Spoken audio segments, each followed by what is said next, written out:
नमस्कार दोस्तों, आप देख रहे हैं मार्केट टुडे। मैं हूं साक्षी बत्रा और मेरे साथ बहुत ही खास मेहमान अब जुड़ चुके हैं क्योंकि स्टॉक मार्केट्स के जाने माने वेटरन हैं समीर अरोड़ा जी हमारे साथ, फाउंडर ऑफ हीलियोस कैपिटल। स्वागत है market today business today TV पर आपका। सबसे पहले जो सवाल सभी के मन में है, साल 2023 कैसे रहने वाला है इक्विटी इन्वेस्टर्स के लिए? मेरे को लगता है कि काफी अच्छा रहेगा साल, क्योंकि इस साल के जो बाकी ग्लोबल इवेंट्स हैं वो काफी सेटल हो गए हैं। जैसे कि यूएस मार्केट अब रोज रोज नहीं गिर रही है बल्कि बढ़ रही है, और चाइनीज मार्केट भी अब तो काफी बढ़ रही है। सो जो global negative influence last year रहा हमारी मार्केट में, हमारे एफआईआई वगैरह का, वो इस साल बल्कि पॉजिटिव एक्ट करेगा। इसलिए इस साल आई थिंक फॉरेन फ्लोज भी आएंगे एंड आपको एंड ऑफ द ईयर मेरे हिसाब से 10 से 20% के बीच में रिटर्न मिलना चाहिए। 10 से 20%? आई थिंक आप सबसे ज्यादा बुलिश हैं अभी तक। नहीं, मैं इसलिए बुलिश हूँ सेकेंड हाफ के लिए, क्योंकि by end of year US interest rates cut होने शुरू हो जाएंगे, मे बी बाय अक्टूबर नवंबर या इवन नवंबर दिसंबर। तो उसका वो लास्ट क्वार्टर में फिर उसकी एक्साइटमेंट भी रहेगी। अगर आप ऐसे नहीं गिनना चाहते तो फिर भी मुझे लगता है कि पॉजिटिव ईयर तो श्योर रहेगा। तो डेफिनेटली 2022 से तो ज्यादा पैसे बनने वाले, तो पैसा कहाँ पर बनेगा? कहाँ पर सबसे ज्यादा स्मार्ट मनी मूव होते हुए देख रहे हैं आप? नहीं, वो हम ज्यादा मूव नहीं करते हैं। हम खाली 3 सेक्टर्स में ही पैसे रखते हैं mostly, which is financial, consumer and IT. आजकल हमारे पास आईटी बड़ा जीरो टाइप है, लेकिन जनरली इन 3 सेक्टर्स में ही पैसे ओवर टाइम लोगों के बने हैं। बीच बीच में आप कह सकते हैं किसी ने डिफेंस ले लिया, किसी ने कोई beaten up new age technology stock ले लिया, बट ब्रॉडली अगर थीम वाइज पकड़ेंगे तो वो फाइनेंशियल, कंज्यूमर और टेक खाली इंडिया के नहीं वर्ल्ड के भी यही थीम्स होते हैं। ठीक है, अगर रिटेल इन्वेस्टर्स का ये मानना हो, वो जानना चाहते हो कि समीर अरोड़ा की क्या सक्सेस मंत्र है, क्या स्टॉक पिकिंग का सीक्रेट है, वो बताइए। मेरे कुछ चल गए हैं सीक्रेट, बट मेरी कहानी ये है जी कि मैं ये कहता हूँ कि बहुत सारे स्टॉक्स अच्छा करते हैं हर साल। अगर आप एनालिसिस करें तो करीब 100-150 स्टॉक इंडेक्स को 20% से ऊपर से बीट करते हैं, लेकिन आपको ये नहीं पता कि वो कौन से 100 स्टॉक हैं, लेकिन करीब 100-150 स्टॉक होते हैं। तो आपको अपना वो मैक्सिमाइज करना है प्रोबेबिलिटी ऑफ विनिंग। तो हम कहते हैं कि आप पहले तो गंदी चीज कोई नहीं लेंगे, ना गंदी हिस्ट्री स्टॉक की, ना गंदी वैल्यूएशन, ना गंदे रिजल्ट्स, ना गंदी थीम, ना गंदी इंडस्ट्री। अच्छी बाद में बात करेंगे, लेकिन अगर आप गंदी हटा देंगे तो आपकी प्रोबेबिलिटी ऑफ गेटिंग अच्छा अपने आप इंप्रूव हो जाता है। तो अभी लार्जली गंदे की कैटेगरी में कौन कौन से सेक्टर्स हैं? नहीं, तो हम जैसे इंफ्रास्ट्रक्चर नहीं लेते क्योंकि उसमें गवर्नमेंट से पैसे लेने आसान नहीं है।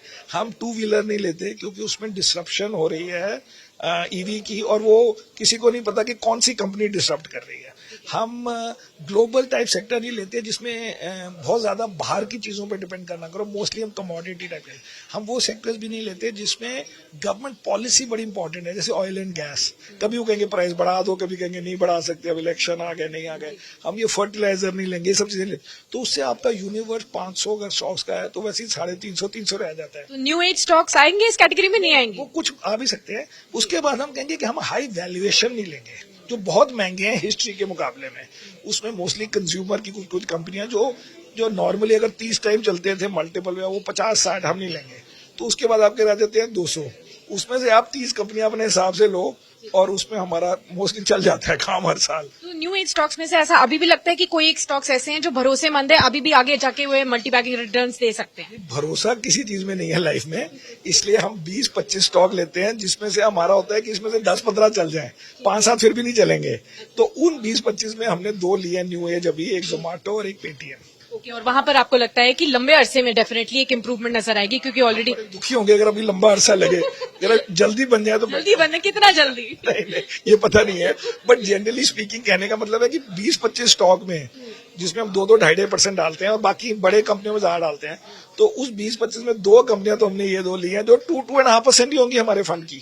लेकिन वो क्या होता है क्या कि आपको 20-25 स्टॉक में से कुछ 15 स्टॉक जो बड़े चल रहे हैं वो चाहिए, क्योंकि मल्टी बैगर तो सभी को खोजते हैं। मल्टी बैगर है तो कम से कम 30-50% बड़े। तो वो जैसे लास्ट ईयर हमारा चल गया Varun beverage, lemon tree, IDFC, first bank वगैरह, लेकिन वो आप शुरू में नहीं कह सकते कि ये स्टॉक का इतना नंबर आएगा। लेकिन हमें स्टैट से पता है कि कोई 100 स्टॉक ने बड़ा अच्छा करना है, तो आप गंदे हटाओ तो आपकी प्रोबेबिलिटी ऑफ गेटिंग दीज बढ़ जाती है। फिर भी 100% नहीं आएंगे। कोई एक ऐसे स्टॉक्स आपको ऐसे लगता है जैसे पिछले 20 साल में, 25 साल में एचडीएफसी बैंक बन गया, अब आगे 20-25 साल में कौन सा बनेगा? जी, मैंने मेरी स्टोरी बुक में भी है कि एचडीएफसी बैंक मैंने आईपीओ से लिया है, लेकिन मुझे नहीं, आदित्यपुरी को भी नहीं पता था कि वो इतने बड़ी कंपनी बनेगी, क्योंकि 90s में सारे एम्प्लॉइज ऑफ एचडीएफसी बैंक ने अपने शेयर बेचे जब वो 10 रुपए का आईपीओ 40-50 रुपए हो गया। तो इसका मतलब उनको भी नहीं पता था। मैंने आईपीओ से लिया हुआ है, और मेरे को भी नहीं पता था, किसी को नहीं पता होता। सारी स्टोरी यही है कि किसी को एग्जैक्टली नहीं पता होता कि कितना बढ़ेगा, लेकिन आप साल टू साल एनालिसिस कर रहे हो कि भाई नेक्स्ट ईयर के लिए अच्छा लगता है कि नहीं, और फिर अगर वो अच्छा करता जा रहा है तो आप रखते जा रहे हो। लेकिन कोई स्टॉक इस बेसिस पे नहीं लेना है कि ये 25 साल की स्टोरी है, क्योंकि उनको भी नहीं पता कि ये 25 साल की स्टोरी। तो कितना एवरेज होल्डिंग टाइम आप रेकमेंड करते हो कि आप देख लो कि अगर नहीं चल रहा है तो फिर देन मूव ऑन? हम तो कहते हैं 1 to 3 ईयर, क्योंकि 1 to 3 ईयर में वो करंट मैनेजमेंट है, करंट गवर्नमेंट पॉलिसी है, करंट कंपटीशन है, करंट वैल्यूएशन है। अगर आप 1 to 3 में अच्छा कर रहे हो तो हम फिर आपको रखेंगे। तो एचडीएफसी बैंक जो हमने 20-25 साल हो गए, लेकिन एट एनी वन टाइम हमने कभी नहीं सोचा कि अब तो ये 10 साल के लिए हमारा स्टॉक है। वो अच्छा करते जा रहे हैं तो हम होल्ड करते जा रहे हैं। सो अदरवाइज हम पहली बार किसी कंपनी को लेंगे, हम उसको 1-2 साल से ज्यादा नहीं देंगे, या तो बिल्कुल ब्लैक एंड व्हाइट में प्रूव कर दे कि भाई ये हुआ है इसलिए हम चलो ठीक है। बट मोस्टली अगर आपकी जो थीसिस है उसने 1 साल में नहीं हुई या 1.5 साल में नहीं हुई, तो और बड़े स्टॉक से जमाने में। ठीक है, आखिरी सवाल आपसे, जो सभी दर्शक जानना चाहते हैं कि अगर उनको आपको फॉलो करना हो, जिस तरीके से आपने बहुत ह्यूज वेल्थ क्रिएट की अपने लिए स्टॉक मार्केट्स में निवेश करके, वो कैसे करें? छूट करने दो। नहीं वो तो जी क्योंकि साल के साल, क्योंकि लंबा साल भी तो लगेगा ना, बट उसका कोई एग्जैक्ट आंसर नहीं होता।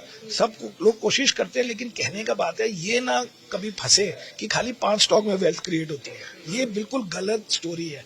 कम से कम 150 स्टॉक हर साल 500 में से इतना बीट कर रहे हैं कि जो लास्ट स्टॉक है, मतलब 150th स्टॉक, वो 15-20% इंडेक्स से आगे होता है। तो इससे ज्यादा तो जनरली परफॉर्मेंस होती नहीं किसी की। हमारी तो खाली 11% पर एनम रही है 26 साल के लिए आउट परफॉर्मेंस। लेकिन लास्ट 20 इयर्स में तो 6-7 रह गई है, क्योंकि पहले और भी आसान था। But generally main thing is आपको पढ़ाई करनी, मतलब पढ़ना है, आपको सीखना है। आप ये नहीं कह सकते कि मैं नौकरी करता हूँ, मैं आधे घंटे के लिए करूंगा, लेकिन वॉरेन बफेट ने ऐसे करा था, वॉरेन बफेट ने आधे घंटे में नहीं किया था। ठीक है, बहुत बहुत शुक्रिया समीर जी हमारे साथ मौजूद रहने के लिए, तमाम सवालों के जवाब देने के लिए, बताने के लिए कि आखिरकार मार्केट्स में पैसा कहाँ बनेगा। बहुत शुक्रिया।